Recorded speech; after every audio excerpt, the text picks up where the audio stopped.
আমি ফাইনালি পৌঁছে গেছি রিসেপশন পার্টিতে। দেখো সামনেটা কি ভালো ডেকোরেশন করেছে, আমার তো ডেকোরেশনটা খুবই ভালো লেগেছে। তো আজকে রিসেপশনটা ছিল সৌরভ আর মন্দিরা। তো চলো ভিতরের দিকে যাওয়া যাক, আরও কি আছে দেখা যাক। তো সামনেই দেখলাম ফাংশন হচ্ছে, তো আমি গুটি গুটি পায়ে দেখতে চলে গেলাম কি হচ্ছে সামনে। দেখো চারিদিকটা লাইটিং দিয়েছে বলে খুবই সুন্দর লাগছে। এদিকে ওরা ফটোশ্যুট করছিল, তো সেটাই দেখছিলাম।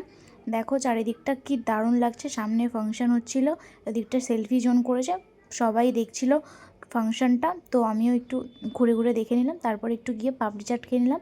পাপড়ি চাটটা বেশ ভালোই ছিল। তো তারপর একটু আমি গরম গরম পকোড়া খেতে চলে গেলাম। তো পকোড়াটা খুবই টেস্টি ছিল, যেহেতু গরম ওই জন্য আরও বেশি ভালো লাগছিলো। তারপর আমি চারিদিকটা একটু ঘুরে নিচ্ছিলাম, কীরকম একটু ফাংশনটা দেখছিলাম, আরও বেশি ভালো লাগছিলো ফাংশন হচ্ছিলো।